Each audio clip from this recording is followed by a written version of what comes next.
en esta familia me odian. Tal vez deberías pedir a San Nicolás una familia nueva. No quiero una familia nueva, no quiero otra familia. Las familias son un asco. Quédate ahí y no quiero volver a verte por el resto de la noche. Y yo no quiero verte por el resto de mi vida. Y tampoco quiero volver a ver a nadie. Espero que no hables en serio. Hey, ¿cómo están? Buenos días, tardes, noches o el momento en el que coincida la escucha de este nuevo capítulo de Nos Olvidamos a Kevin Podcast, un podcast de cine. Mi nombre es Mauro y hoy vamos a hablar del año 2014, un año que recuerdo porque perdimos la final de la Copa del Mundo con Alemania, pero también nos dejó algunas muy buenas películas, tres de las cuales vamos a mencionar hoy, vamos a desmenuzar hoy. Hoy es 2 de abril en la ciudad de Buenos Aires.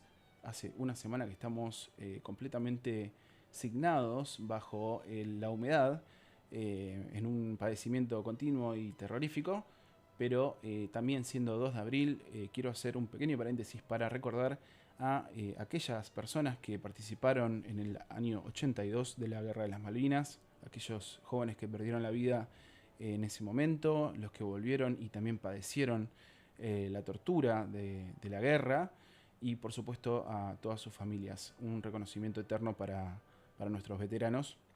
Dicho esto, vamos a empezar con la primera película de la fecha, que se llama Frank.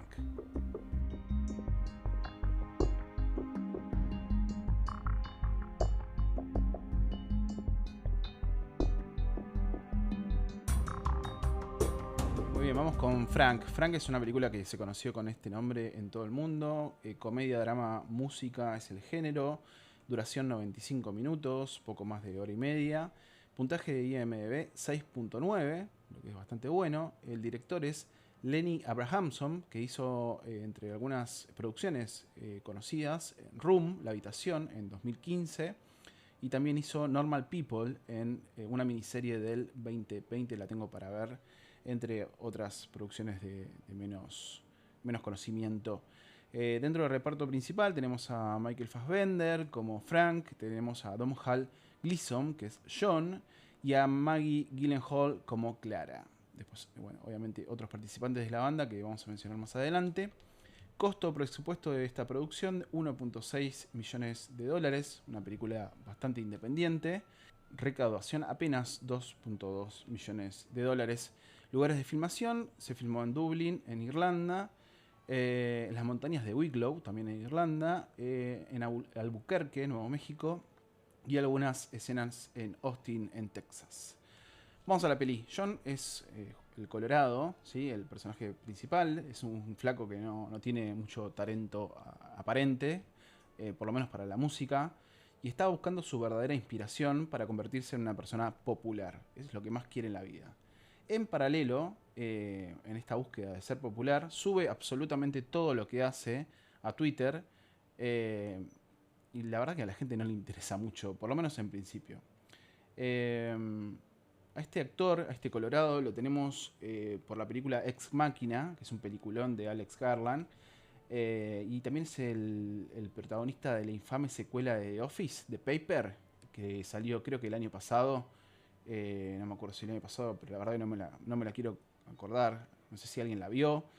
Yo vi 2 capítulos y me generó más efecto que el clonazepam. La verdad que me dormí un embole. Muy mala de Paper. Pero bueno, capaz que a alguien le gustó. Si tiene algún tipo de sentido darle una chance, por favor déjenlo en comentarios. Lo vemos al Colo, que está paseando por la costa de Irlanda. Y el Colo ve a un tipo que en un ataque de nervios entra al agua. Bueno, la policía lo saca, el flaco está como brotado, no se sabe bien qué le pasa. Y en ese momento John conoce a parte de la banda. El nombre de la banda es impronunciable, ¿sí? Vamos a decirle la banda porque no tiene otra forma de mencionarlo. Y conoce al manager que se llama Don. Y Don le dice al flaco que ese tipo que acaba de salir del agua, que la policía se lo lleva custodiado al hospital, era el tecladista justamente de esta banda.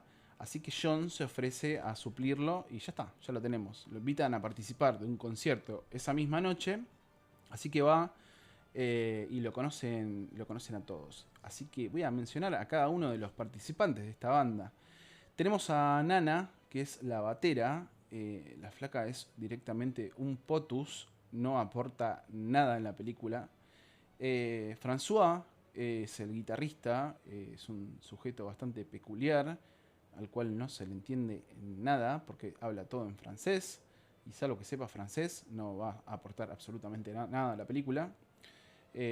Clara, que es la musa de Frank, y es corista, creo que es corista porque revisé toda la película y todavía no entendí bien cuál era su participación en la banda. Es una Yoko Ono en potencia, 100%, es una mina bastante insoportable. Yo creo que si hubiera sido otra actriz me hubiera caído mejor, pero a mí Maggie Gyllenhaal la detesto desde Batman, El Caballero de la Noche. Me parece que en una película top de la historia del cine nos presentó ahora tengo que hablar de Batman, no sé por qué, pero tengo que hablar del odio a Maggie Gyllenhaal. Ella fue el interés amoroso de Bruce Wayne, que fue un interés amoroso bastante flojo e insípido en una película que requería que realmente valga la pena el sacrificio que tiene que hacer Batman. Pero es una flaca que en las distintas películas que la pude ver no le encuentro mucho rango actoral. Es como una Dakota Johnson. Y Dakota Johnson creo que es peor todavía, pero bueno. No tiene profundidad, es como un equivalente al sexy dañado en algunos actores mediocres que tenemos. Sé que hizo The Bride, que es la novia de Frankenstein, que acaba de salir, que tuvo muy malas críticas, que dicen que fue un experimento horrendo, así que tampoco la voy a ver ahí. Dicho esto, y habiendo vomitado el odio a esta actriz, voy a seguir con la historia. Habiendo conocido a la banda, en pleno escenario lo conoce a Frank. Frank es un tipo con una cabeza de papel maché. El tipo es un genio musical, del cual absorbe toda la banda, ¿sí? De su genialidad toda la banda se nutre. Es como un agujero negro, porque aparte de nutrirlos, los destruye. Así que rápidamente John se pega a Frank.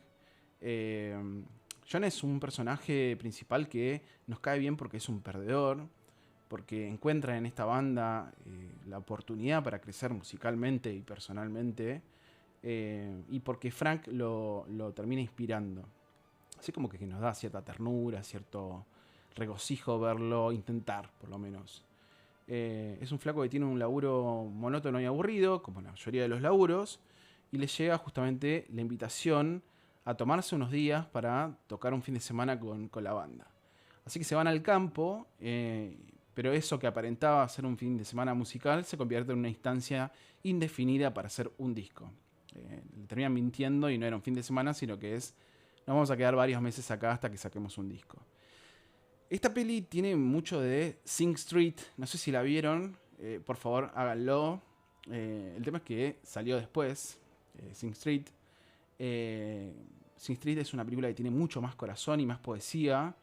Creo que Frank es un poco más tibia porque la comparo directamente con Sing Street, que es una historia bastante más completa y más simpática.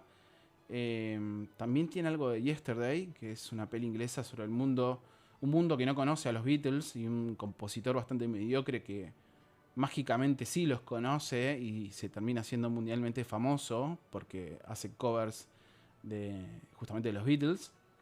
Y esta es una excelente película.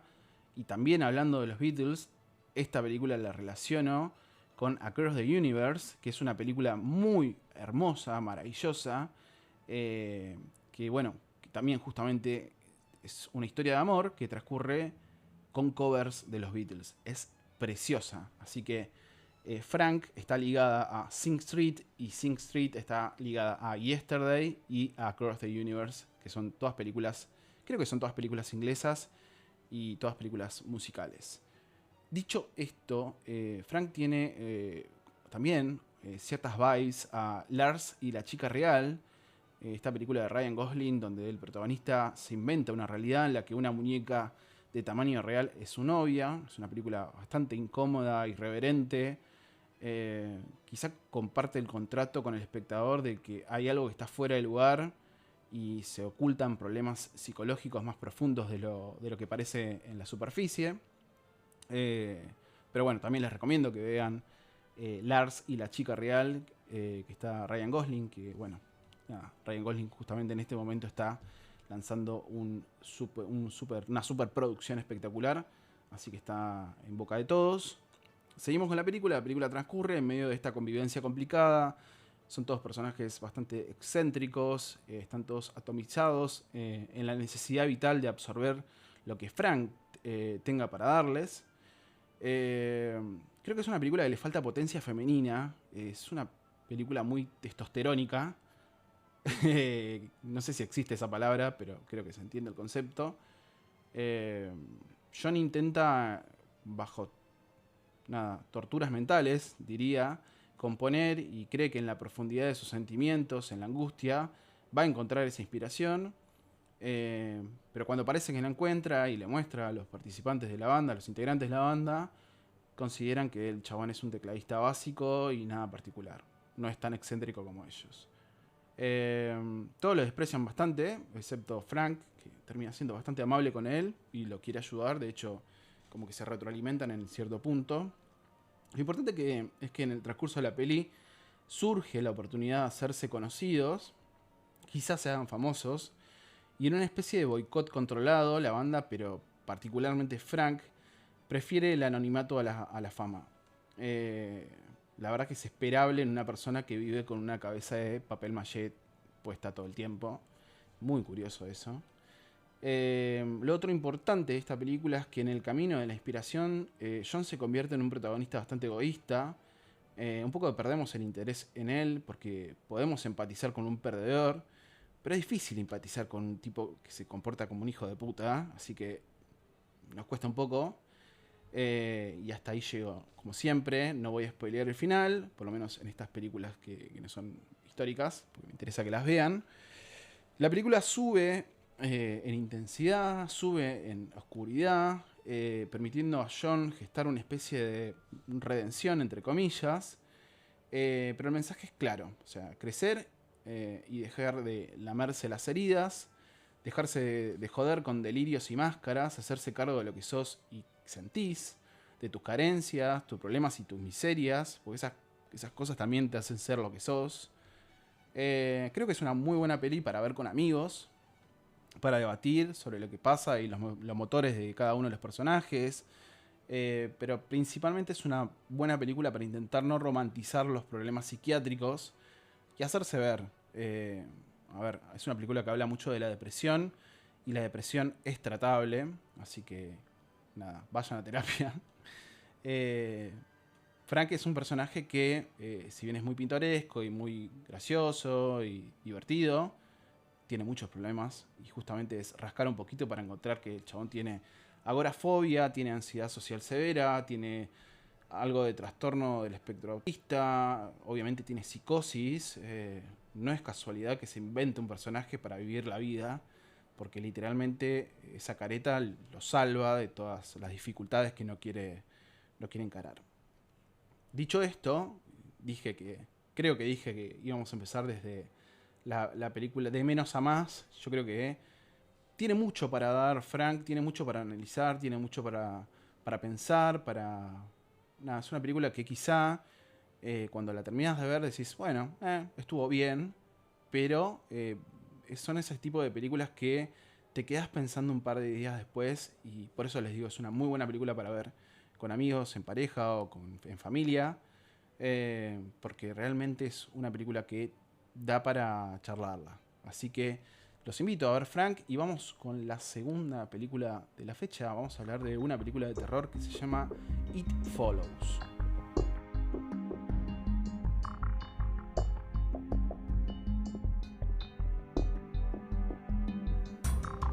Bueno, It Follows fue conocida mundialmente con este nombre, salvo en Latinoamérica, donde se conoció como Está detrás de ti o Te sigue. Buen nombre. Género terror, sobrenatural, misterio, duración 100 minutos, poco más de hora y media, puntaje de IMDb 6.8. Recordemos que tenemos como parámetro en este podcast 6.5 para arriba, son películas que por lo menos se dejan ver. Director y guionista David Robert Mitchell, que bueno, esta fue su película más conocida, y también hizo Under the Silver Lake con Andrew Garfield. Andrew Garfield, conocido por ser uno de los Spider-Man, porque también hizo El Silencio, gran película larga, pero espectacular película de Scorsese, que creo que la gente le huye porque es muy larga. Realmente recomiendo mucho que vean Silencio, es una muy buena película, excelente película. Volvemos un poco a It Follows. Dentro del reparto principal tenemos a Maika Monroe, que hace de Jay, y después varios niñatos que no conocemos mucho. Gran apartado, acá tuvo un presupuesto bajo de 1.3 millones de dólares y recaudó 23,3 millones. Fue un éxito espectacular. Lugares de filmación, fue filmada íntegramente en Michigan, en los Estados Unidos. Y nominaciones, fue nominada al premio de la crítica en el Festival de Cannes del año siguiente, 2015 seguramente. La primera palabra en la que pienso cuando hablo de esta película, y cuando la vi hace 10 años y cuando la volví a ver nuevamente, es que es contundente. Arrancamos con una escena de una piba que no sabemos quién es ni por qué se maneja de una manera tan paranoica y errática. Estamos en los suburbios de lo que parece ser un barrio yanqui. Evidentemente hay algo que la persigue. Corre por estas calles desiertas, no sabemos justamente erráticamente. Así que agarra el auto, sale arando y llega a la playa. Y en la playa habla con su familia y se despide. No sabemos por qué. Es de noche, vemos que la única luz que tenemos es los faros del auto que la alumbran a la piba que está sentada en el medio de la playa teniendo esta conversación. Es un ambiente bastante denso.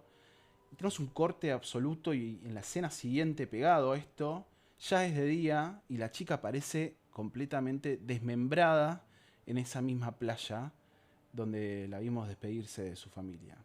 Así que ya podemos pensar, ok, ya estamos ante algo distinto, van 4 minutos de película, un poco te engancha, a mí me pasó. Así que nada, volvemos al suburbio, ahora tenemos a nuestra protagonista, que es la Final Girl, que se llama Jay. Jay y sus amigos están de vacaciones, así que están bastante al pedo. Vamos a destacar a Paul dentro de este grupete de amigos, que es como el amigo de toda la vida de Jay, que le tiene ganas, no sabemos si ella también le tiene ganas, pero por lo pronto va a salir con un chonguito que Jay tiene ahí, que le gusta mucho. Van al cine con este flaco y todo va bien hasta que el pibe parece un poco perseguido y salen cagando del cine, bueno, no saben qué pasó. Acto seguido, hacen el amor. Sí, voy a decir hacen el amor porque me gasté todos los sinónimos en el especial de la Coca Sarli de la semana pasada. No sé si lo escucharon. ¿Les gustó? Por favor, dejen comentarios y likes. Así que nada, Jay está chocha de la vida, que hizo la chanchada con este muchacho. Todo con Che, ¿no? Y se pone a reflexionar con qué lindo que es el amor y todo. Y ¡zas! El flaco la duerme con cloroformo y aparece Jay en un edificio abandonado, atada a una silla de ruedas. Y esta escena no solo nos sirve para entender que Jay está en problemas, sino también para contarnos un poco de las reglas de esta maldición. Y vamos a repasar las reglas justamente de la maldición, que son 5. Primero, el método de transmisión. La maldición se transmite exclusivamente a través del acto sexual. No es una transferencia total que te libera, sino que te sitúa al final de una fila. Al tener relaciones con alguien que ya tiene la maldición, la recibís. Y la entidad comenzará a perseguirte a vos, dejando al otro en una posición de seguridad temporal. 2. El movimiento de entidad. Siempre caminan. La criatura nunca corre, no salta ni usa vehículos. Se desplaza a un paso constante y pausado. Estamos hablando de personas, o por lo menos entidades, no son monstruos, pero son personas que caminan lento y te persiguen. Va en línea recta, siempre se dirige hacia un objetivo actual por el camino más directo posible. La persistencia infinita, no se cansa, no se detiene y no descansa. Su única función es alcanzar a la persona que encabeza esta cadena. Tercer punto, apariencia y visibilidad. Es invisibilidad selectiva, solo las personas que forman parte de la cadena, las que tienen o han tenido la maldición en algún momento, pueden ver a la entidad, pero el resto del mundo para el resto del mundo es invisible, aunque puede interactuar físicamente con el entorno, ¿sí? Puede romper vidrios, empujar puertas, pegarle a la gente, empujarlos y demás. Cambio de forma, puede lucir como cualquier persona, puede ser un completo desconocido, puede ser alguien que parece inofensivo, o en algunos casos más crueles, puede ser un ser querido o un familiar. Cuarta regla, la regla de la cadena, muerte y retroceso. Tenemos un orden inverso, la entidad siempre persigue al último eslabón de la cadena.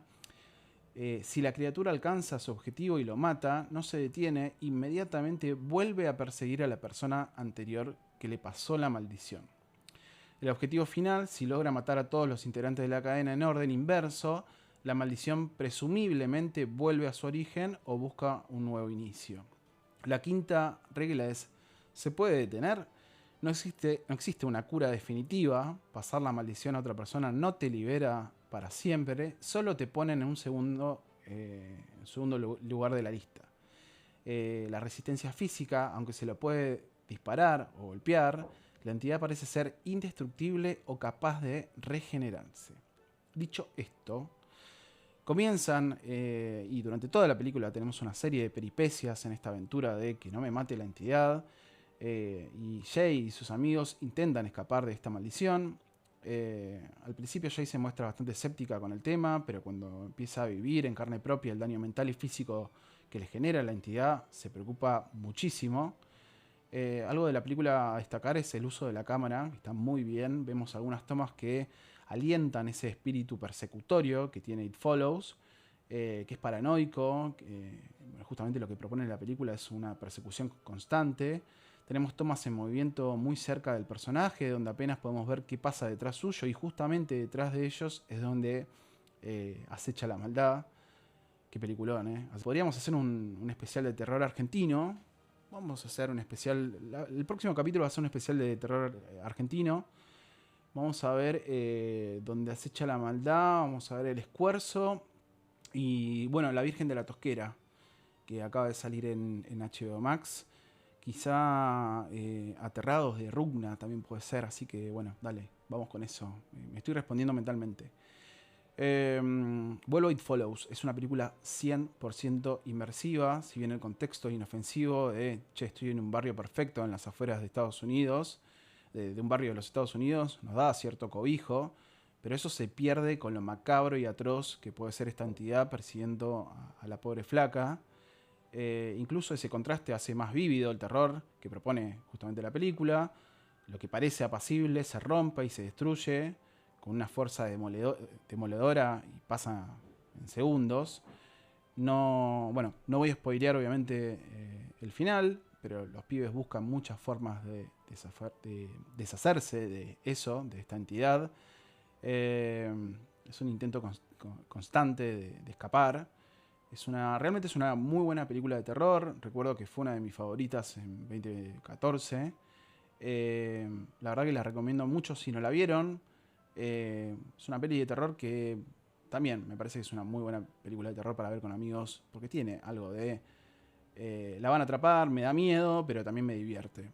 Así que esto fue It Follows, gran película del año 2014, y vamos con la última y gran película que se llama El Patrón, radiografía de un crimen.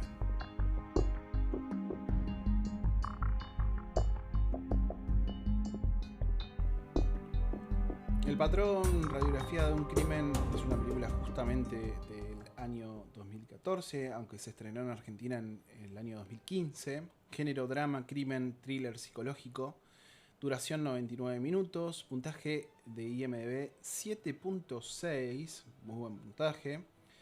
El director es Sebastián Schindel. Dentro de su filmografía, quizá esto es lo más importante o lo más notorio que hizo. Tenemos en el reparto principal al señor Joaquín Furriel como Hermógenes Saldívar, a Luis Ziembrowski como Don Latuada, a Guillermo Fini como Marcelo Di Giovanni, tenemos a Mónica Lairana como Gladys, Germán de Silva como Armindo y Andrea Garrote como Nora. Un reparto corto pero muy contundente con espectaculares actuaciones. Costó aproximadamente 1.2 millones de dólares. Fue un éxito tanto para la crítica como para la taquilla, superando los 2.5 millones de dólares. Acá, para los que dicen que el Inca es una mierda, bueno, y lo desfinancian, les mando un besito grande. En los lugares de filmación fue rodada íntegramente en la ciudad de Buenos Aires, específicamente en los barrios de Liniers y Mataderos, dos barrios que tienen que ver mucho con la carne. Una película que, bueno, la carne, no la película de la Coca Sarli de la que hablamos la semana pasada, pero este tipo de carne es más podrida. Vamos a nominaciones y premios. Una película que recibió varios premios. Los Cóndor de Plata del 2016 ganó a Mejor Película, Mejor Actor para Joaquín Furriel, Mejor Guión Adaptado, Mejor Ópera Prima. En los premios Sur ganó Mejor Actor Joaquín Furriel, Mejor Maquillaje y Caracterización.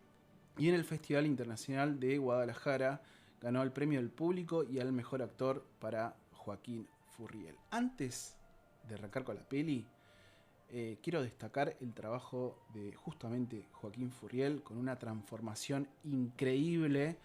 Sé que usó prótesis dentales, pero el tema de la adicción, cómo logra ese santiagueño tan bien logrado, es un trabajo espectacular.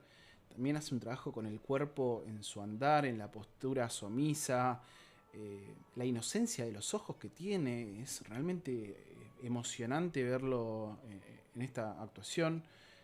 Tuve el gusto de verlo antes del estreno de esta película en el teatro con Rodrigo La Serna en la obra Lluvia Constante. Me pareció increíble, pero bueno, justamente en esta película demuestra qué tipo de actor es un actorazo, todo su potencial a flor de piel en este peliculón. Es una historia en la que vamos a tener idas y vueltas entre el presente y el pasado. En el presente tenemos un Hermógenes Saldívar que está privado de su libertad por un crimen que cometió, un homicidio, aunque todavía no sabemos quién es la víctima. Después tenemos en el pasado a un Hermógenes que conoce a Armindo, que atiende una carnicería y él es el ayudante. Y entonces empieza a aprender los secretos del oficio. Su jefe no es Armindo, sino que es un empresario que es Don Taluada. Don Taluada es un hijo de mil putas, con todas las letras. Está en el epíteto de lo que pueden ser los garcas porteños. Bastante sorete, es basura, es manipulador, traidor, es realmente un empresario horrible, es un tipo de mierda. Perdón por los adjetivos, pero esto es bueno. O sea que realmente me genera este odio, es que lo ha conseguido. Luis Szymborski crea un personaje bastante similar, justamente que lo mencionaba recién, al de Cuando se echa la maldad. Que es muy basura, que es muy porquería y te da bronca. Es un tipo que realmente querés que lo mate. Pero bueno, Taluada le da la responsabilidad a Hermógenes, a quien bautiza Santiago, porque no le gusta su nombre, porque es complicado y porque es nombre de pobre. Y vamos a escucharlo varias veces decir adjetivos calificativos bastante horribles. Es más, en este momento le dice: ¿quién mierda te puso ese nombre? Pero bueno, un tipo muy triste. Pero bueno, le da la responsabilidad de llevar su propia carnicería a Hermógenes. Y en la misma, sobre el fondo, hay una pequeña piecita donde le permite quedarse a él y a su mujer Gladys. Todo transcurre bien dentro de los parámetros de indigencia en los que se manejan nuestros dos personajes provincianos en la ciudad de Buenos Aires. Digo provinciano no despectivamente, sino por conocimiento de causa. Yo soy provinciano y entiendo el desamparo y la crudeza de la ciudad. Buenos Aires es hermosa, tiene muchísimas oportunidades, la mayoría de la gente es un encanto, pero podés tener la mala suerte de cruzarte con un hijo de puta como Taluada y que te cae la vida. Mismo, la ciudad muchas veces es bastante cruel, con propios y con ajenos, porque su dinámica básicamente es una topadora. Así que es difícil para la gente del interior venir a Buenos Aires. Así que todo transcurre relativamente dentro de esos parámetros bien. viven algunos momentos de felicidad intrafamiliar muy bonitos, donde lo humilde del contexto no les impide ser felices y pensar en un futuro mejor. Pero tenemos el contraste que está Taluada, que los maltrata de una forma muy cruel, que varias veces lo escuchamos decir negro o negra de mierda. Para quienes no son de Argentina, el término negro de mierda es muy grave, es terrible. Nosotros usamos el término negro con amor en contados casos. No sé, por ejemplo, uno de mis mejores amigos, Jonathan, le decimos el negro, pero con muchísimo amor. Un abrazo, negro. Mañana es tu cumpleaños, así que mañana te saludo. Bueno, mi vieja me dice negri desde que soy chico, es un gesto de amor. Pero cuando se suma un adjetivo a ese sustantivo, la cosa se pone un poco más compleja. O sea, negro de, negro... Bueno, es feo, es bastante horrible. Así que bueno, Taluada se maneja en estos términos de ser una porquería de persona, avanza la peli, pero también avanza el caso en el presente, que parecía desencadenar una condena perpetua para Hermógenes, o un cajoneo de la causa y que quede colgado por ahí.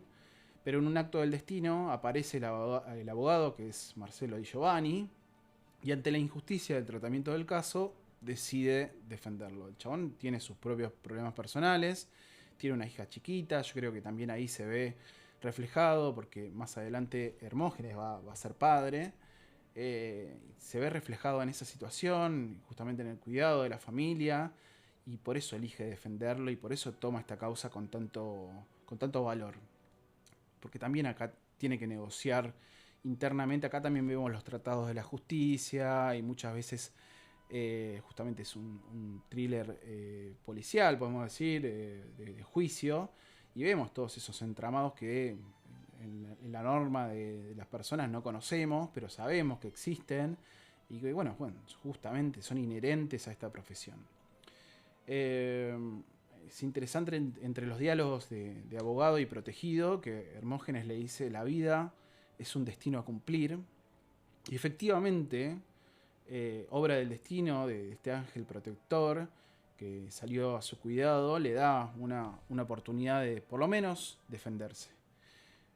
Volvemos al pasado. Justamente Gladys queda embarazada.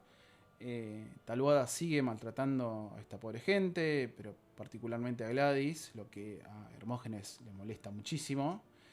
Y en paralelo, Armindo le cuenta algunos secretos del carnicero, y me bajé el guión para repasar con ustedes en detalle y textualmente lo que menciona, porque me parece fascinante y creo que después de todo esto vamos a ser vegetarianos, o no sé si para siempre, pero un ratito sí. Voy al diálogo. Cuando uno de los cortes es caro y se atrasa y no huele bien, hay que defenderlo. Tenés que ponerle vinagre de alcohol y después enjuagarlo bien con agua, ¿sí? Así se le va el olor. Y con esta nalga vieja que tenés acá, ya podés hacer milanesas. Le pones mucho condimento y al huevo mostaza. Después las empanás doble o triple para ganar peso. Otro ejemplo. Presta atención, te enseñaré a lavar la carne. Lavar la carne. El ingrediente secreto, hipoclorito de sodio, echamos, o sea, lavandina. Ahí va. Ahora tomás el cepillo, lo mojás un poco y vamos para acá. Mira, esta grasa amarilla no te preocupes. Lo más importante es que, fíjate, junta olor, acá en el hueso. Entonces aquí es donde cepillás bien cepillado. El despostado es igual, los mismos cortes de siempre. El despostado son los cortes de carne. Tomás el corte que se atrasó y lo sumergís. Y lo dejás ahí nadando, no sé, media hora, una hora. Después lo sacás y lo colgás. Tomás un trapo y lo secás bien. Tiene que quedar bien seco, que no haya nada de humedad, y después frío. Esto por un lado. Ahora vamos con los pollos. Fórmula mágica. Agarrás el pollo entero y le sacás el olor feo. ¿Estamos? Lo agarrás y lo sumergís. Lo agarrás y lo sumergís. Después lo sacás. Lo colgás de un ala y lo dejás que escurra. ¿Te quedó claro? Si sentís que quedó olor a lavandina, se lo sacás con pimienta blanca. Lo empolvás bien empolvado. Y eso, bueno, ven aquí ahora, párate aquí. Santiago, Siempre del lado derecho tendrás la carne fresca y del lado izquierdo la que hay que defender. Y así de a poco vas vendiendo todo. Acá vas a usar 2 rejillas. Una la tendrás siempre con lavandina y la usarás como solo para la balanza. La otra la tendrás acá en el mostrador con agua limpia. Cuando te piden un corte, debes sacarlo rápido. No se puede tener mucho tiempo afuera. Y si huele mucho, le pasás el trapo. La rejilla con lavandina la pasás por la balanza, sacás el corte de carne, lo pesás y antes de ponerlo en el mostrador pasás la rejilla con agua, para que la mujer no se dé cuenta del olor a lavandina. Esto se llama trabajar con la heladera y es la clave del negocio del carnicero. Hay otra escena donde nos muestran cómo les llega carne decomisada, como creo que les dije recién. La carne decomisada no expliqué, que es la carne en descomposición, que es muy peligrosa para el consumo. Que justamente esa carne entra en la carnicería por la madrugada para que la gente del barrio no vea lo que están haciendo. Vamos con un texto del guión. Vas a ver lo que compró tu patrón. Es un hijo de puta. Vení, subí. Esto es carne de decomiso. Viene directamente de bromatología. Yo no quiero tener que ver con esta mierda. Si te animás a denunciarlo, yo te salvo de testigo. Terrible. Terrible. O sea, vemos los pormenores del uso y abuso de la carne y somos un país muy dedicado a la carne, así que me resultó desagradable, por lo menos. Seguimos con la peli. Todas estas experiencias que son muy denigrantes para Hermógenes y su mujer, su futura hija, claro. Lo peligroso que es trabajar en estos términos casi de esclavitud, esta manía del carnicero que nos muestra lo más miserable de una profesión, que un poco se caga en el consumidor, no digo que todos, pero justamente en este caso puntual de la película, el agobio de estar mal pago, que está desprotegido por el Estado, porque Taluada incluso, antes de empezar a trabajar con él, le pide el documento, todos los agravios, todas las agresiones, todo ello los lleva a Hermógenes a cometer este homicidio. ¿Qué pasa con Hermógenes? Bueno, los invito a ustedes a que lo averigüen, no les voy a spoilear. Una película que es realmente increíble. Es realmente una de las películas más destacadas de la última década. La interpretación, como dije, de Furriel es espectacular. El villano de Luis Ziembrowski es espectacular. El abogado que es muy humano. Guillermo Finin, es muy buen laburo de actuaciones de un pequeño grupo de actores que se llevan una película increíble. Y por más está decir, está basada en hechos reales. Esto pasó. Así que búsquela. Este tipo de películas que vamos repasando en cada capítulo, obviamente me las pueden pedir. Nos olvidamos a kevin@gmail.com. Me los pueden pedir también por comentarios en Instagram, en YouTube. Espero también sus comentarios, sugerencias, recomendaciones, todo lo que quieran lo podemos revisar juntos. Pero bueno, si necesitan estas películas y no las encuentran, obviamente me las pueden pedir. Vamos con el cierre y con las películas con mayor recaudación en este año. Hoy tenemos especial año 2014.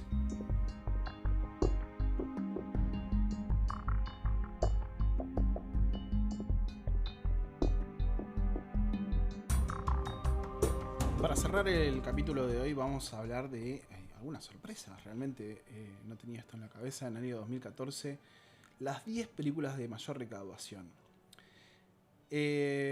Transformers, la era de la extinción, con 1.100 millones fue la película de mayor recaudación este año.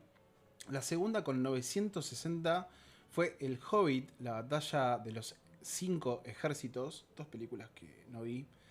Tercera posición para Guardianes de la Galaxia, la primera, gran película. Maléfica, cuarto, con 750 millones. Guardianes de la Galaxia, 770.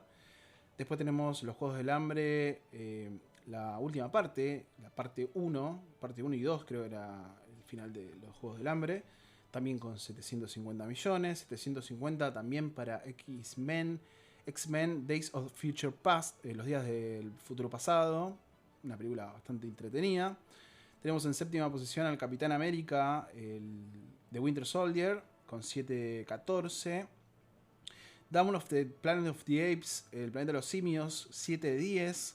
The Amazing Spider-Man 2, bueno, justo ahí tenemos a Andrew Garfield con 710 millones. Y quizá la película más destacada, y bueno, raramente con menor recaudación, en este listado, es Interstellar de Christopher Nolan con 700 millones. Así que estas fueron, la verdad que pensé que había películas más destacadas. La 1 y la 2 son dos películas de franquicias, Transformers y El Hobbit, que la verdad que no sumaron mucho. Pero bueno, pochoclo puro. Y después, sí, la tercera, Guardianes de la Galaxia, que si bien es pochoclo puro, es algo distinto en lo que fue en esa época, hace más de 10 años, el cine de superhéroes, que ya estaba un poco desgastado. Bueno, y así llegamos a este especial, al final de este especial del año 2014, donde vimos 3 películas bastante distintas, muy particulares, y en Nos Olvidamos a Kevin Podcast siempre vemos películas que son llamativas, no son ni las mejores puntuadas, ni las más aclamadas, son esas películas que son importantes por algo, así que les tratamos de encontrar el valor a las mismas. Gracias por escuchar y espero que nos escuchemos también la semana próxima. Un abrazo grande. Chau, chau. Kevin no está. Kevin no está. Kevin no está. Kevin no está. Kevin no está. Kevin no está. Kevin no está. Kevin no está. Kevin no está. ¡Tosti! ¿Qué? ¡Kevin!